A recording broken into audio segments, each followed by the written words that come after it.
지난 한 달 동안 약속을 잡았다가 취소한 적 있나요?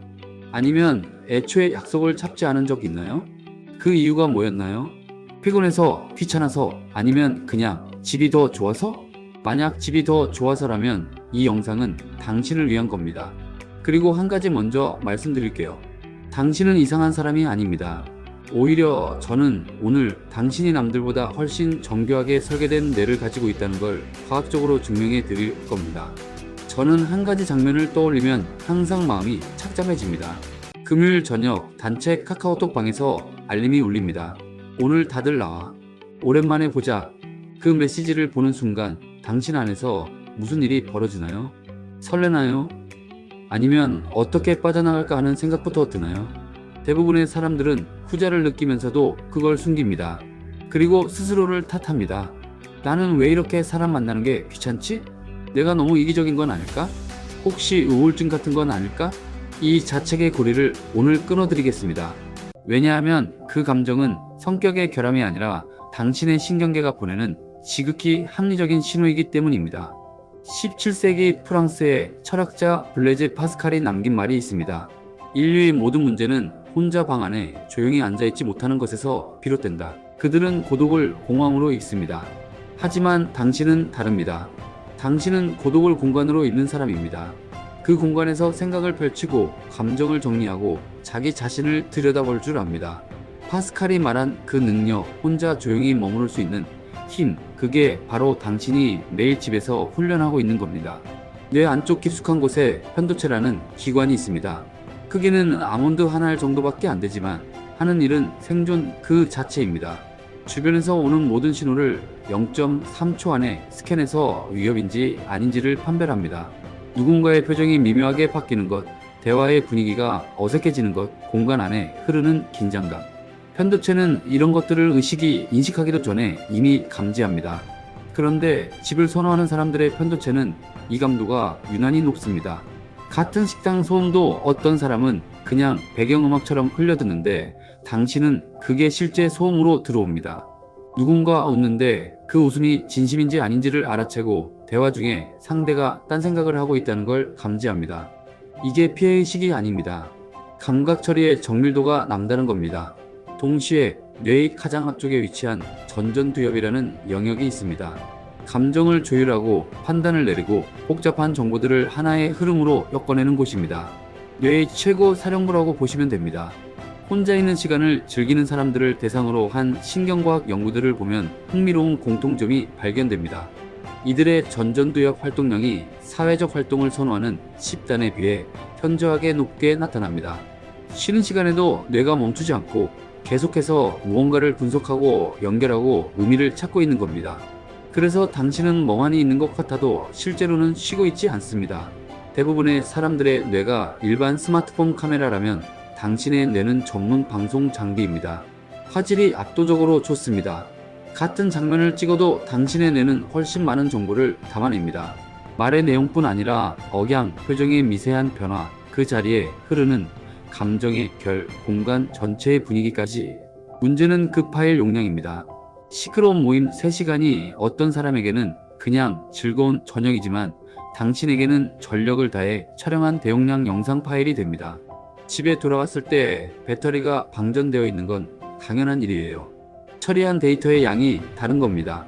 이 구조를 이해하면 당신 안에 있는 5가지 특성이 자연스럽게 설명됩니다. 첫 번째, 당신은 겉도는 대화를 견디는 힘이 약합니다. 모임 자리에 앉아서 이런 장면 본 적 있죠? 누군가 말을 하는데 나머지는 그 말을 듣는 척하면서 사실은 자기가 다음에 할 말만 준비하고 있는 상황. 당신은 그걸 감지합니다. 정확하게. 그리고 그 순간부터 에너지가 빠르게 소진되기 시작합니다. 이건 까다로운 성격 때문이 아닙니다.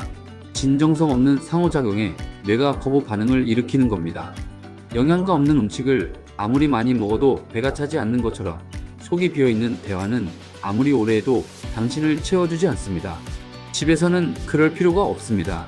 재미없는 말에 억지로 웃지 않아도 되고 공감하지 않는 이야기에 맞장구를 칠 필요도 없습니다. 연구 결과에서도 이 패턴은 반복적으로 확인됩니다. 진정성을 중시하는 사람들은 형식적인 사교 활동보다 혼자만의 성찰 시간을 선택했을 때 삶의 만족도가 더 높게 나타납니다. 두 번째, 당신의 감각은 안테나가 남다르게 정밀합니다. 번화가의 음식점을 떠올려 보세요. 많은 사람들에게 그건 그냥 활기찬 공간입니다. 하지만 당신에게는 다릅니다. 접시 부딪히는 소리, 사방에서 터지는 웃음소리, 형광등의 미세한 떨림까지 모든 감각 정보가 동시에 밀려 들어옵니다. 신경과학에서는 이것을 인지적 보화라고 부릅니다. 뇌가 동시에 처리할 수 있는 정보에 한계가 있는데 당신의 뇌는 같은 공간에서 훨씬 많은 정보를 수집하기 때문에 그 한계에 더 빨리 도달하는 겁니다. 그래서 집이라는 공간이 당신에게 단순한 휴식 공간이 아닌 이유가 여기 있습니다. 조명, 온도, 소리의 종류와 크기까지 모든 감각 변수를 자기 뇌에 최적화해서 조율할 수 있는 유일한 공간이기 때문입니다. 이건 게으름이 아닙니다. 정밀한 장비를 가진 사람이 그 장비의 성능을 최대로 끌어내기 위해 환경을 세팅하는 행위입니다. 세 번째, 당신은 집이라는 공간을 작업실로 사용합니다. 밖에서 보면 그냥 집에서 뒹굴고 있는 것처럼 보이지만 실제로 그 안에서 무슨 일이 일어나고 있는지는 당신만 압니다. 무언가를 깊이 읽고 있거나 생각의 꼬리를 물고 새로운 연결을 만들어내고 있거나 조용히 무언가를 만들어가고 있죠. 심리학에서는 이 상태를 플로우라고 부릅니다. 시간 감각이 사라지고 자의식이 녹아내리고 하고 있는 일 자체에 완전히 빠져드는 상태. 이 플로우 상태에 진입하기 위한 조건은 단 하나입니다. 방해받지 않는 환경. 베토벤이 청각을 잃고 나서야 9번 교향곡을 완성했다는 사실은 우연이 아닙니다. 외부의 소음이 사라졌을 때 내면의 소리가 가장 선명하게 들렸던 겁니다.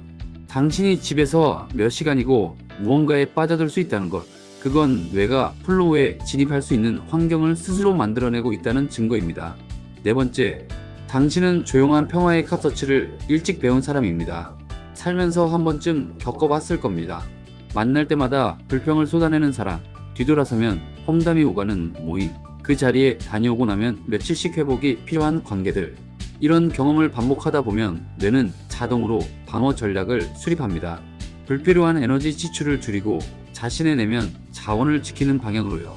심리학에서는 이것을 경계 설정 능력이라고 하는데 정신적으로 성숙한 사람들에게서 공통적으로 높게 나타나는 특성입니다. 소파에 반려동물과 함께 앉아 있거나 좋아하는 음악을 틀어놓고 책을 읽는 그 시간, 끊임없이 자극을 쫓아다니는 사람들은 그 시간의 값어치를 모릅니다. 불안한 마음에는 그 고요함이 지루함으로 보이지만 당신에게는 가장 순수한 자유입니다. 다섯 번째, 당신은 시간의 기회비용을 무의식적으로 계산하는 사람입니다. 왕복 이동 2시간, 모임 3시간, 그 5시간 동안 실제로 의미있게 오간 대화는 고작 20분. 이 계산이 자동으로 머릿속에서 돌아가고 있다면 그건 당신의 뇌가 시간이라는 자원을 얼마나 정밀하게 인식하고 있는지를 보여주는 겁니다. 이 5시간을 혼자 보냈다면 책 한 권을 끝낼 수 있었고 미뤄두었던 일을 진전시킬 수 있었고 혹은 아무것도 하지 않고 온전하게 쉴 수 있었습니다. 무엇에 시간을 쓰고 무엇에 쓰지 않을지를 구분하는 능력. 정보 과잉의 시대에 가장 과소평가되고 있는 지성의 형태입니다. 그런데 이 5가지를 관통하는 핵심이 하나 있습니다. 당신은 외부의 인정이 없어도 내면에서 충만함을 만들어낼 수 있는 사람이라는 겁니다. 진화심리학자 사토시 가나자와의 연구에서 놀라운 결과가 나왔습니다. 일반적인 사람들은 사회적 교류가 많을수록 행복감이 높아집니다. 그런데 지능이 높은 집단에서는 이 공식이 뒤집혔습니다. 사회적 활동이 잦을수록 오히려 삶의 만족도가 떨어지고 혼자만의 시간이 충분할 때 가장 높은 행복감을 보고했습니다. 연구팀의 해석은 이렇습니다. 지능이 높은 뇌는 장기적인 목표에 집중하는 경향이 강하기 때문에 그 목표와 무관한 사회적 자극을 방해 요소로 인식한다는 것입니다. 당신의 뇌는 지금 이 순간의 가벼운 즐거움보다 혼자 조용히 쌓아 올리고 있는 무언가에 더 큰 가치를 두고 있는 겁니다. 그래서 바깥의 자극이 필요하지 않은 것입니다. 당신이 집에서 보내는 그 시간은 낭비가 아닙니다.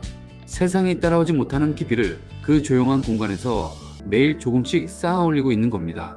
당신은 고쳐야 할 사람이 아닙니다. 그냥 남다른 방식으로 살아가고 있는 겁니다. 그게 당신의 방식이고 그게 바로 당신의 힘입니다. 이 영상을 보면서 이거 내 이야기다 싶으셨다면 댓글에 딱 한 줄만 남겨주세요.